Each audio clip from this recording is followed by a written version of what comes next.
আল্লাহকে ও গালি দিয়েছে, দিয়ে ওটাকে আবার স্ক্যানে ভাসিয়ে দিয়েছে, যা রাস্তা দিয়ে হাঁটবি দেখতে পাবি। কোন মুসলমান এটা নজরে গেছে, যাওয়ার পর এবার কি করেছে, যাওয়ার পর দেখছে আরে আল্লাহকে গালি দিচ্ছে, মা তুলে আল্লাহকে গালি দেওয়া। এ প্রতিবাদ করতে গিয়ে দুজন মুসলমানের এখানটাকে কেটে দেওয়া হলো। আমি সেদিনকে প্রোগ্রামে ছিলাম, কোথায়, বেলডাঙ্গা রেজিনগর, ওই পাশাপাশি ঝগড়াটা হচ্ছে, ওখানেই মোড়েই। তো আমাকে সম্পাদক দেখালো যে এটাকে কেটেছে সম্পূর্ণ, একদম গর্ত করে দিয়েছে, নাই কিছু। আর একজনে দেখলাম জিহ্বাকে কেটে দিয়েছে। এ নিয়ে তোর পার, এটা সাহস হলো কি করে? কিন্তু আমার বক্তব্য যেটা, এটা তো হলো ঠিক আছে, এটা দাঙ্গা লাগাবা ছাড়া আর কিছু নয়, নেটওয়ার্ক বন্ধ করে দেওয়া হলো। এখন বিষয়টা হচ্ছে, আমি সেদিনকে, তার আগা দিন ঝগড়া হয়েছে, বোমাবাজি হয়েছে, বম ফাটাফাটি হয়েছে, যা হওয়ার হয়েছে। এখন তারপর দিন আমি প্রোগ্রাম করছি, তো রাস্তা দিয়ে হাঁটছি, তো এক একটা ছেলে রাস্তার ধারে আপনার কিনা গেম খেলছে। মুসলমানের বাচ্চা, তুই গেম খেলছিস, ঝগড়া করে আলি, দুজন মুসলমান তোদের জন্য প্রাণ গেল রে। আজ তোরা গেম খেলছিস, অন্তত জালসা তোদেরকে গেম ছেড়ে বসা উচিত ছিল। ভালো কর্ম করলে আল্লাহ তোমাকে সাহায্য করবে। এই যে দাঙ্গা ফাসাদ এখন শুরু হয়েছে, এখনো সমাধান হয়নি, এখন পর্যন্ত সমাধান হয়নি, তাহলে এটা কে দায়ী? আমি মনে করি মুসলমানেরা দায়ী। মুসলমান যদি সজাগ থাকতো, তাদের ঈমান যদি তাজা থাকতো সাহাবীদের মতন, তাহলে তাদের ভালো কর্ম দিয়ে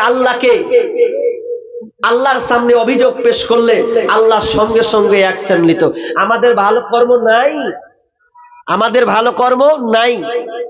আল্লাহ করুক, আমি জানলে বেলডাঙ্গা যেতাম না, যেখানে যাচ্ছি সেখানেই পুলিশ বলছে কোথায় যাবে।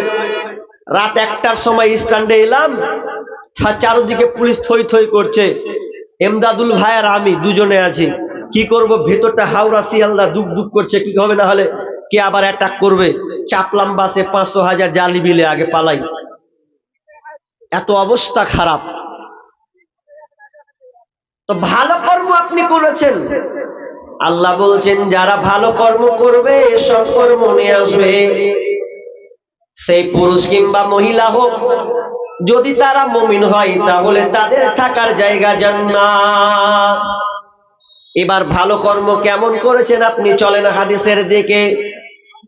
যে হিন্দু সম্প্রদায় যারা পুজো মণ্ডপে গিয়ে তাদের আপনার হেডলাইন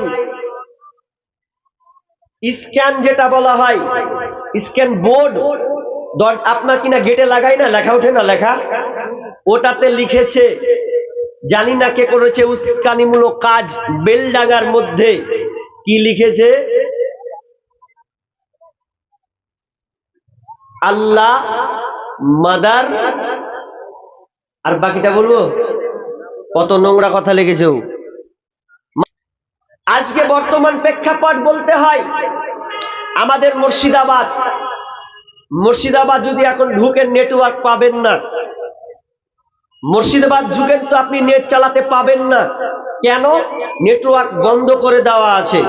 কেন বন্ধ হলো জানেন আপনারা? নেটওয়ার্ক মুর্শিদাবাদ, আবার শুনলাম নাকি 21 তারিখ খুলে আবার 23 তারিখ থেকে মারবে। মুর্শিদাবাদ, নদিয়া, এগুলো নেট চলবে না। এটা কেন? এটা এই জন্য, আমার আজকের আলোচ্য বিষয়, যেমন কর্ম করবেন তেমন ফল পাবেন। যদি বলেন আমি ভালো কাজ করব, তো আপনার জন্য ভালোর ফলাফল আছে। যদি বলেন আমি মন্দ করব না, নিজের খেয়াল খুশি চলবো, তাহলে আপনার জন্য আল্লাহ তাআলা সেই রকম খেয়াল খুশি আপনার জন্য শাস্তি রেখেছেন, আযাব রেখেছেন। এবার আপনি বুঝলেন কি করবেন। দুনিয়াতে আমরা এক অপরকে ঠগিয়ে খাই, তাই তো? ঠগানো খাওয়ার খুব অভ্যাস, ঠগাতে পারলে হয়। কারণ বাপের একটা বেটা, ঠগাতে পারলে হয়। যেমন কর্ম করবেন তেমন ফল পাবেন। একটা লোক রাস্তা দিয়ে হাঁটতে হাঁটতে হাতের আংটি পড়ে গেছে। তো হাতের আংটি পড়ছে যেমন, খোঁজা শুরু হয়েছে তেমন।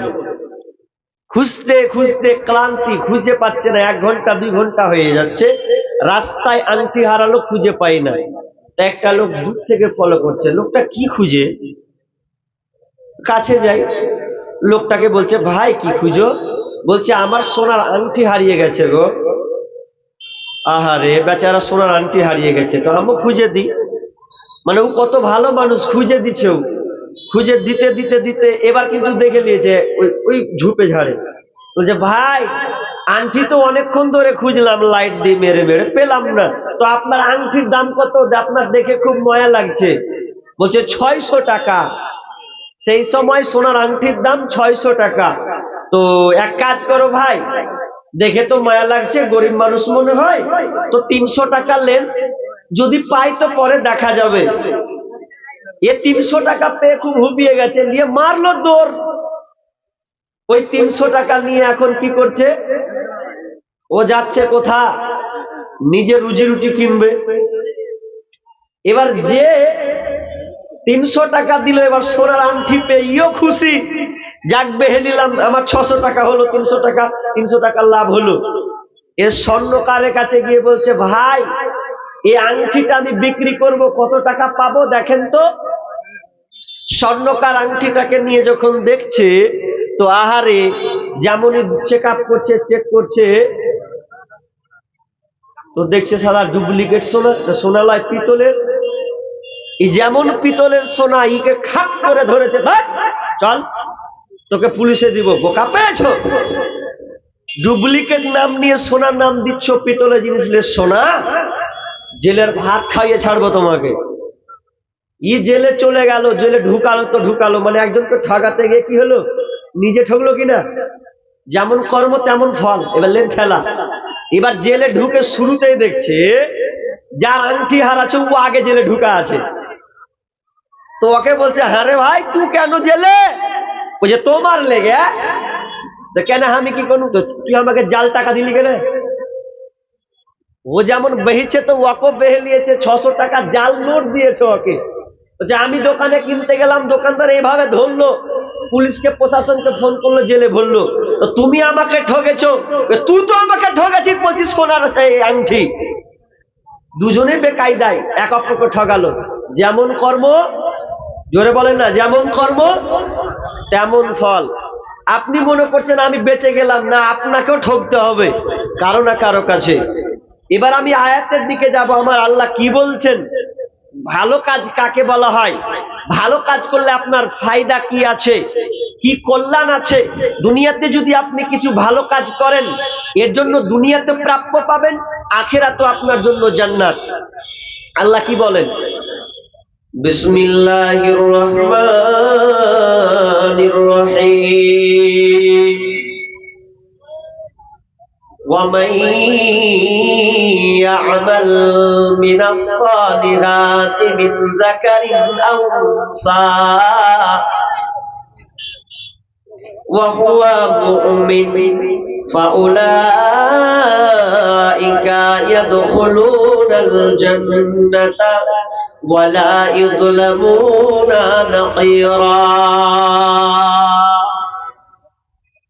আমার আল্লাহ বলেন, যারা দুনিয়াতে সৎ কর্ম করবে, ভালো কর্ম করবে, মানুষ যারা দুনিয়াতে সৎ কাজ করে, ভালো কর্ম করে, ওয়ামাইয়া আমাল মিনাস সালিহাতি মিন যাকারিন আও উনসা, সেই লোকটা পুরুষ হোক কিংবা মহিলা হোক, নর কিংবা নারী হোক, ছেলে কিংবা মেয়ে হোক, যে হোক না কেন, যদি সে সৎ কর্ম করে, ভালো কর্ম করে, তাহলে ওই লোকটা কোথায় কোথায় ওয়া মুমিন, আর যদি লোকটা মুমিন হয়, লোকটা যদি ঈমানদার হয়, ফাউলাইকা,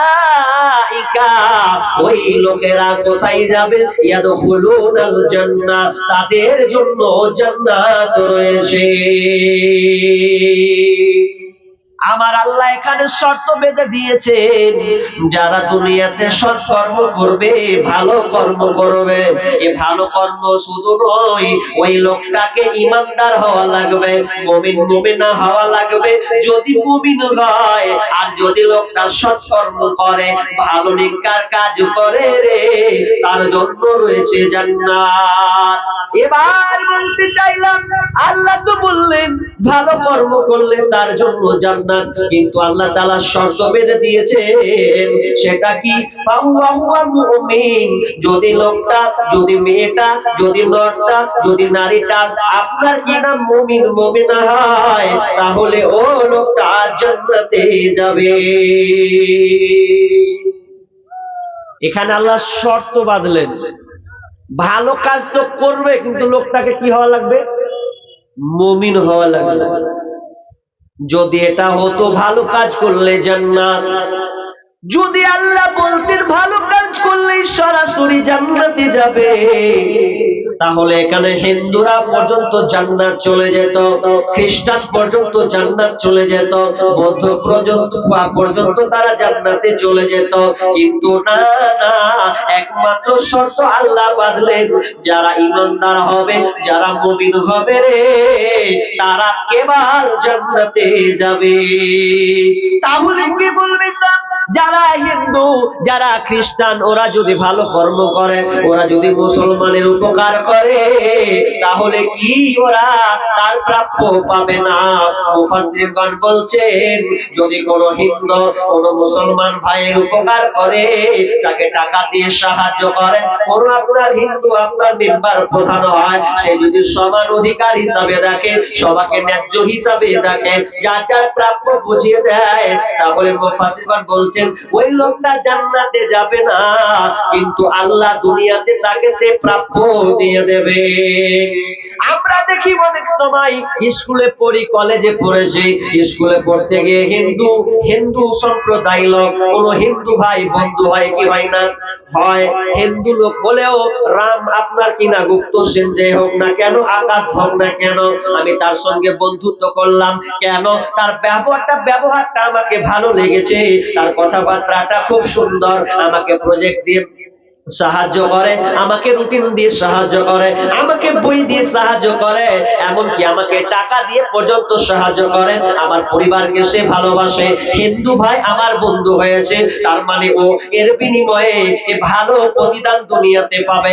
যদি দুনিয়াতে সে ভালো কাজ করে, আল্লাহ তাকে দুনিয়াতে ভালো প্রতিদান দিয়ে দেবেন। আর যদি মুমিন হয়, দুনিয়া তো পাবে, আখিরাতেও সে জান্নাতে থাকবে। ফাউলাইকা ইয়াদখুলুনাল জান্নাহ ওয়ালা ইযলামুনা নাকিরা, এবং তার জন্য অনুপরিমাণ তিল পরিমাণ তার উপরেও জুলুম অবিচার করা হবে না। ভালো কাজ কোনটা? ভালো কাজ গো?